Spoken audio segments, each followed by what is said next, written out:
itu diperintahkan untuk segera menghentikan perang karena nyawa umat Islam itu sudah terlalu banyak yang meninggal. Itu dosa besar kalau satu, jangan kan itu ratusan ribu yang meninggal, satu nyawa saja umat Islam yang meninggal dan tanpa alasan yang kuat itu dosanya tidak terampuni. Itu Raja Islam itu apakah tidak sadar? Pasti sadar. Oleh karena itu peristiwa itu, penghentian perang itu adalah sesuatu yang sangat alhamdulillah bisa disyukuri dan dimuliakan, ditandai di prasasti, di keris Kanjeng Kiai Rapal itu. Di sana ada gambaran satu, mamornya itu beras suta, itu simbol kemakmuran. Kemudian pejetan untuk untuk meletakkan papada megang itu namanya bukan pejetan tapi belumbangan, itu simbol dari irigasi pertanian lahan basah. Kemudian ada simbol greneng robyong di jenggot maupun di greneng itu simbol festival karnaval untuk merayakan. Kemudian ada simbol aneka huruf dari Sanskrit, huruf Dewa Negari, huruf Pallawa, huruf Arab dan sebagainya, itu untuk merayakan pluralitas, ada pluralitas di situ. Kemudian dapurnya tuh kolomisani itu juga perintah, hai raja ilingo zaman pisanan, itu zaman kelahiran. Diciptakan sebagai makhluk itu untuk apa? Intinya itu adalah perintah-perintah etik. Ada banyak tandanya, termasuk tadi yang di Kembang Kacang itu gambarnya itu adalah Sekar Wijaya Mulya. Itu untuk seolah itu menghidupkan Bali yang sudah mati. Itu penyesalan yang mendalam. Wah, ini dimuliakan. Jadi para pahlawan yang sudah meninggal itu dimuliakan. Kemudian dipakailah simbol-simbol kerakyatan, misalnya long krokot misalnya itu simbol rakyat jelata. Kemudian gerejanya Bokong Semar nanti dilembagakan di busana untuk bupati dan sebagainya. Ke atas itu ada yang dodotan yang ageng itu belakangnya namanya Bokong Semar. Kemudian di keris belakang itu ada namanya Tungkaan, itu untuk memuliakan rakyat jelata. Kemudian Tikalalis itu namanya enggak Tikalalis, jadi diganti Widengan. Widengan itu yuyu bawakan itu kepiting sawah, itu sama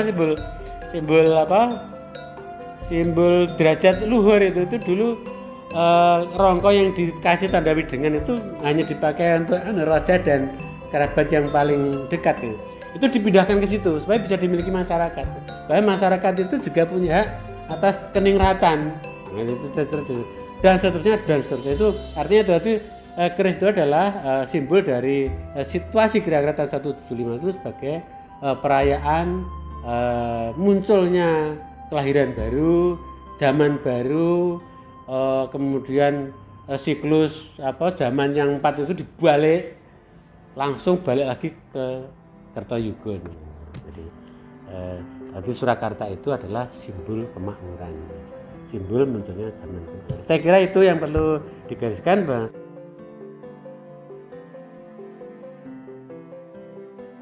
Ya, yang di Kanjeng kamar pusaka namanya Kanjeng Kiai Ageng. Itu tidak mungkin dipakai oleh raja, bahkan dipegang aja oleh nanti. Yang kedua Kanjeng Kiai, yang ketiga Kiai, yang keempat Ki.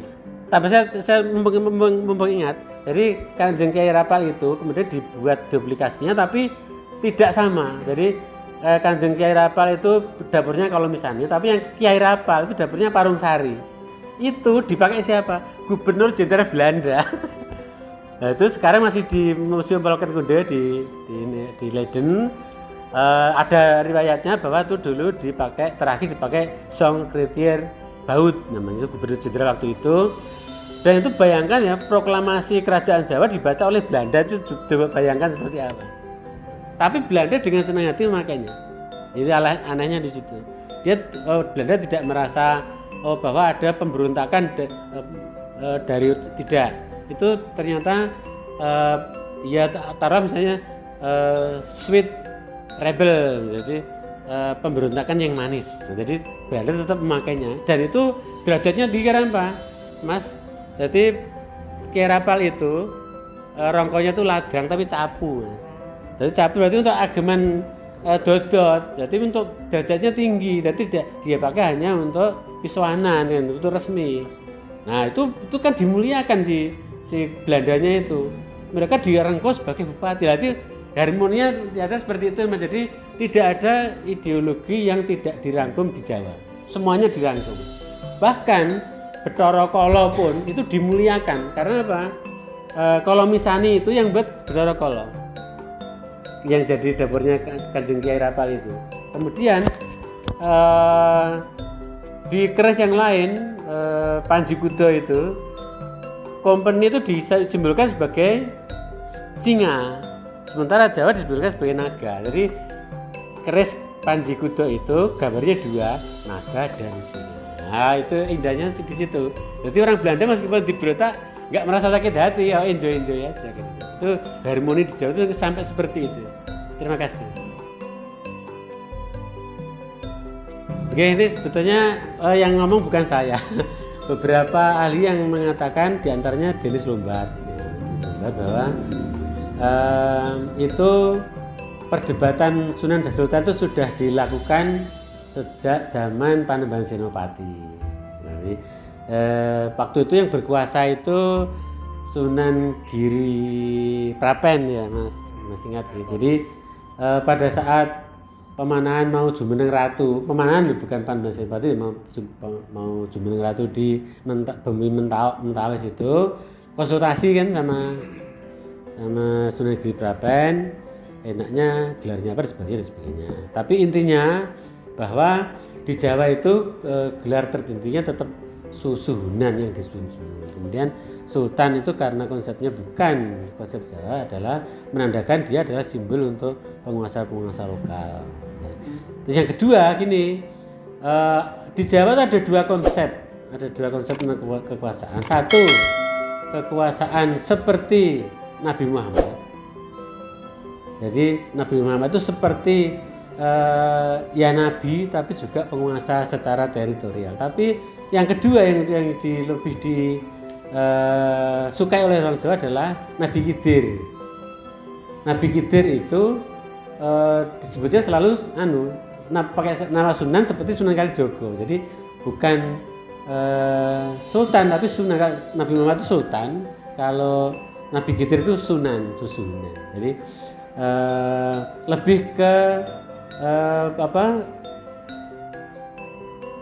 batiniahnya, kemudian lebih ke akhiratnya gitu. Jadi bukan soal pemimpin duniawinya yang diutamakan, tapi justru pemimpin ukhrawinya gitu.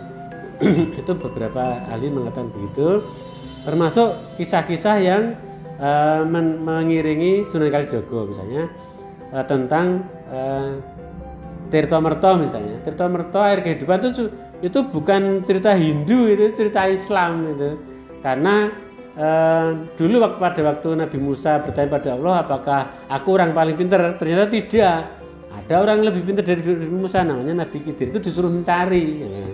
Tapi belum sampai ketemu, belum sampai mendapat air kehidupan itu, sehingga yang satu-satunya Nabi yang tidak pernah mati hanya 2. Satu Nabi Khidir, 2-nya Nabi Idris. Karena Nabi Idris itu langsung diangkat ke surga seawak-awake kan itu.